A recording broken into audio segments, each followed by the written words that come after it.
मित्रों नमस्कार।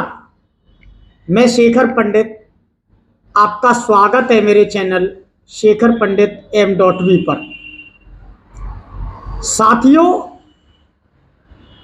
वर्ष 2024 का शुभारंभ सनातन के इतिहास के साथ होने जा रहा है। 22 जनवरी को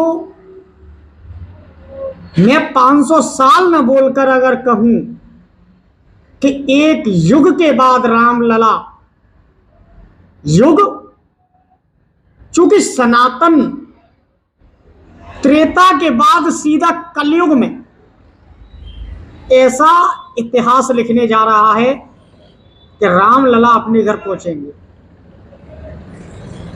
जनवरी का महीना है, पारा सर्द है, ठंडी हवाएं हैं, हाड़ कपाने वाली सर्दी है, लेकिन 140 करोड़ भारतवासियों का जोश, राम के प्रति उनका जज्बा, राम के प्रति इनकी आस्था, और कहूं कि राम के प्रति 140 करोड़ देशवासियों का जुनून सर्द माहौल को भी गर्म करने का कार्य कर रहा है। आदिकाल में भारत, जिसे हम आज भारत के नाम से जानते हैं, द्वापर युग के अंत के करीब महाभारत कालखंड समाप्त होने के बाद जब राजा युधिष्ठिर बने, कौरवों पर विजय प्राप्त की, तो भारत का नाम इंद्रप्रस्थ हुआ। इंद्रप्रस्थ के बाद कारवां चलता गया।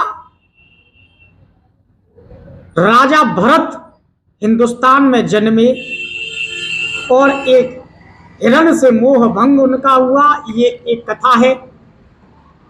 कुल मिलाकर कहूं तो भरत से भारत बना हिंदुस्तान, सनातन की अगाध एक परिभाषा लिखता शुरू से आया है। मैं भारत को हिंदुस्तान नहीं, तपोस्थली देश भी कहूं तो इसमें कोई अतिशयोक्ति नहीं होगी। भारत एक तपोस्थली भी है। भारत ने ऐसे ऐसे वीर इस माटी को दिए हैं। महर्षि दधीची, जिनकी की कठिन तपस्या, त्याग, बल, उनकी तपस्या इतनी अधिक थी कि राजा इंद्र, स्वर्ग लोक का राजा इंद्र, उसे यह लगा कि कहीं महर्षि दधीच अपनी तपस्या से मेरे इंद्र के सिंहासन को न ले लें। इंद्र ने अनेक अप्सरा कामदेव को महर्षि दधीच के तपस्या और त्याग को भंग करने के लिए भेजा, लेकिन वह भी उनके आगे क्षण भर न टिक सके।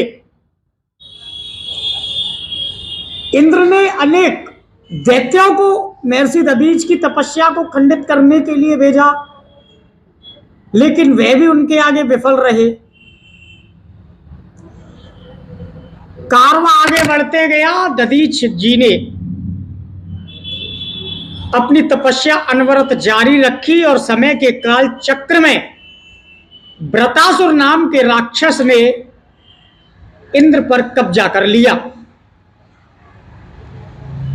इंद्र के सिंहासन को महर्षि दधीच तो न ले पाए, लेकिन वृतासुर नाम का राक्षस लेने में कामयाब रहा।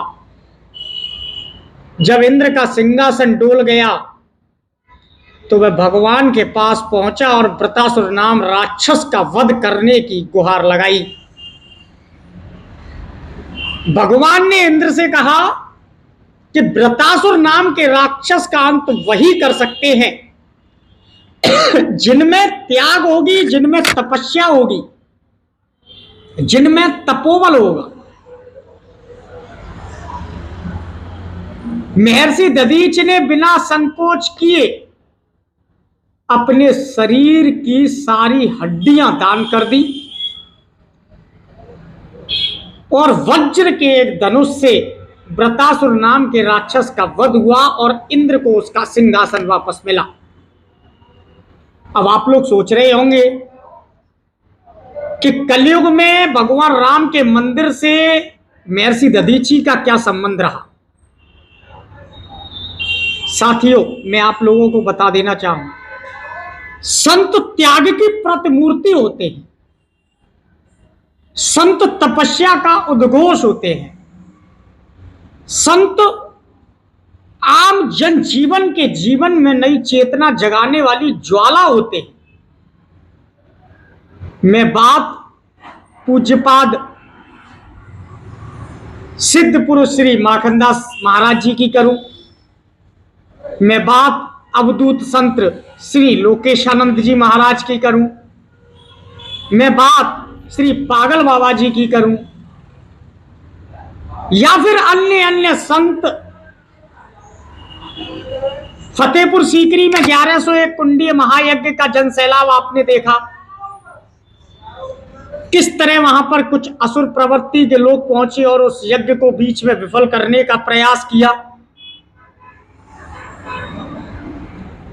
शोभानंद भारती जी महाराज ने अपनी एकता, अखंडता और एकाग्रता के बल पर उस यज्ञ को पूर्ण किया और कहीं ना कहीं 1101 कुंडीय महायज्ञ कर इतिहास रचने की कोशिश की। महर्षि श्री शोभानंद भारती जी महाराज इतिहास रच पाए या नहीं, यह मैं पूर्ण पुष्टि नहीं कर सकता, लेकिन आप लोगों तक एक संदेश पहुंचा सकता हूं। भगवान राम में आज समूचा वातावरण है और भगवान राम में समस्त भारतवर्ष है। भगवान राम ने जिस पिनाक धनुष को तोड़ा था ना, वह महर्षि दधीच की हड्डियों से बना हुआ था। महर्षि दधीच ने वो धनुष भगवान शिव को दिया, भगवान शिव ने वो धनुष रावण को दिया, भगवान रावण ने वह धनुष महर्षि परशुराम जी को दिया और परशुराम जी से वह धनुष श्री जनक जी के पास पहुंचा और जनक जी के यहां पर स्वयंवर में सीता से विवाह रचने के लिए भगवान राम ने उस धनुष का मोह भंग किया, या कहूं कि उस धनुष को तोड़ दिया। कैकेयी के द्वारा भगवान राम को वनवास हुआ। आज से 500 वर्ष पूर्व में भगवान को वनवास हुआ। कैकेयी मां कोई साधारण नहीं थी। कैकेयी मां राम की सबसे प्यारी मां थी। कैकेयी मां राम को प्यार करने वाली मां थी। लेकिन जब सुमति में कुमति का प्रवेश होता है, कैकेयी में मंथरा का प्रवेश होता है, तो राम को वनवास होता है। कैकेयी में जब मंथरा कूटनीति भरती है, तो राम को वनवास होता है। राम का वो वनवास 14 वर्ष बाद पूरा हुआ। लेकिन कलयुग में कोई कैकेयी नहीं थी, कोई मंथरा नहीं थी। मंदिरों को तोड़कर मस्जिदें बनाई गई। क्या ये उचित था? बिहार के पूर्व मुख्यमंत्री के बेटे उप मुख्यमंत्री तेजस्वी यादव कह रहे हैं कि मंदिर पर भाजपा राजनीति करना बंद कर दे। काम मंदिर बनने से नहीं, हॉस्पिटल बनने से होगा। क्या आप राम में नहीं है? मुझे लगता है ये लोग राम की परिभाषा नहीं समझते। राम कौन है? राम हमारी आस्था का केंद्र है। राम वो राम है। जब राम को वनवास हो जाता है, तो वह राम अपनी मां से मुंह नहीं मोड़ते। वह राम उस मां के पास जाते हैं और उस मां से कहते हैं कि मां, तूने मुझे आज एक वरदान दे दिया कि मुझे ऋषियों की सेवा करने का मौका मिलेगा। पॉज कर लो। हम वह राम हैं। जब कैकेयी ने उन्हें वनवास दिया, तो राम ने कैकेयी से मुंह नहीं मोड़ा, बल्कि मां से कहा कि मां तूने मुझे त्याग और तपस्या के लिए वन गमन का जो मौका दिया है, यह एक अभागी मां नहीं, एक प्रेम करने वाली मां दे सकती है। ऐसे राम पर आप उंगली उठाते हो, आप पूछते हो राम कौन है? राम वह राम है जो दुनिया को भवसागर पार करते हैं और जब नदी किनारे पहुंचते हैं तो केवट से पार करने के लिए बोलते हैं। आप पूछते हो राम कौन है? राम वह राम है जो भाई भाई में प्रेम का प्रचार करते हैं और प्रेम की अगाध परिभाषा लिखते हैं। फिर भी आप पूछते हो राम कौन है? राम हमारी शक्ति है, राम हमारी भक्ति है, राम हमारा कर्म है और राम सनातन का धर्म है। सनातन के धर्म का ऐतिहासिक मेला, चूंकि मैंने वीडियो के शुरुआत में बोला कि वर्ष 2024 का शुभारंभ सनातन की अगाध परिभाषा से होने जा रहा है। स्थान नोट करिए, आगरा जयपुर हाईवे, सिकंदरा से 10 किलोमीटर दूर शास्त्रीपुरम के जेसीबी चौराहा पर 10 फरवरी से सनातन का मेला लगने जा रहा है।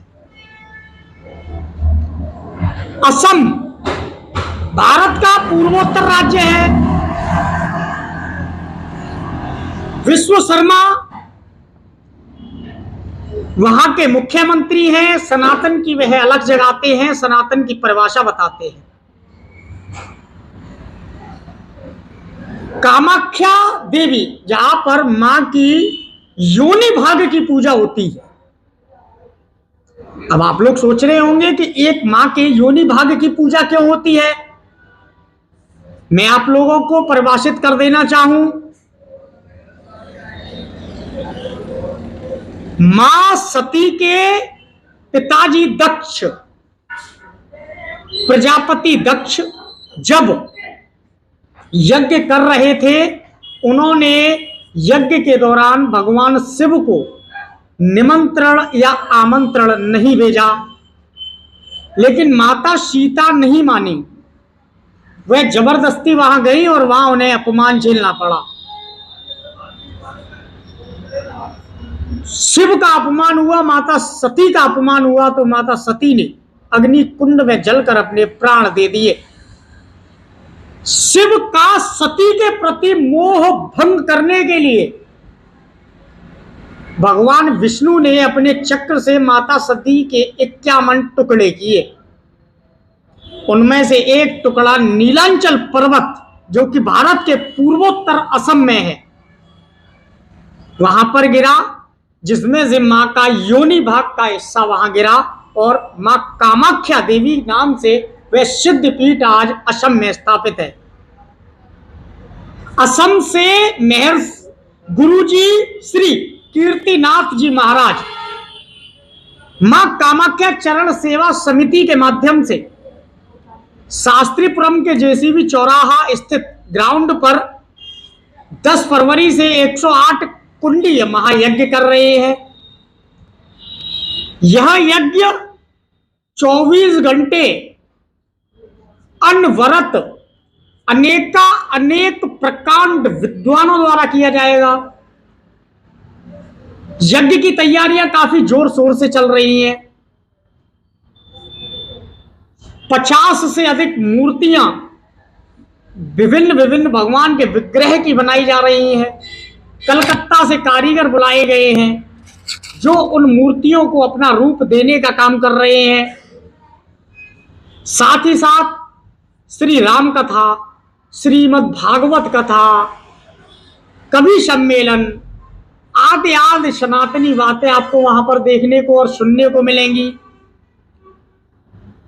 आपने मेरे पिछले वीडियो में महर्षि श्री कीर्तिनाथ जी महाराज का साक्षात्कार देखा होगा। बहुत जल्द इस कार्यक्रम के जरिए हम आपको वह भी दिखाने की कोशिश करेंगे और बताएंगे कि कीर्तिनाथ महाराज जी आखिरकार पूर्वोत्तर से उत्तर में कैसे पहुंचे, पूर्व से उत्तर में आने का उनका प्रयोजन क्या रहा। लेकिन उससे पूर्व मेरी आप सभी अपने सनातन प्रेमियों से, अपने सनातन हृदय प्रिय भाइयों से अपील है, निवेदन है कि राम में तो हो गए, भगवा में तो हो गए, सनातनमय हो जाइए। एक बार सिकंदरा से 10 किलोमीटर आगे शास्त्रीपुरम जेसीबी चौराहा आइए, सनातन की आस्था में डुबकी लगाइए। कीर्तिनाथ महाराज जी का कहना है कि जरूरी नहीं है आप धन से आइए, आप तन की सेवा करने आइए, आप मन की सेवा करने आइए, लेकिन सनातन के प्रति अगाध हो जाइए। आप सनातन की सेवा करेंगे, सनातन धर्म की सेवा करेगा और धर्म आपकी रक्षा करेगा। आप सभी से मेरी अपील, एक बार महर्षि कीर्तिनाथ जी महाराज के द्वारा किए जा रहे इस विशाल सनातन के आस्था में डुबकी लगाइए और अपने जीवन को कृतार्थ करिए। आप सभी को, सभी सनातन प्रेमियों को, सभी देशवासियों को राम मंदिर बनने की हार्दिक बधाई व शुभकामनाएं और अपील कि एक बार कीर्तिनाथ महाराज जी के द्वारा किए जा रहे कार्यक्रम में अपनी सहभागिता और सहयोग अवश्य दें। बहुत बहुत धन्यवाद।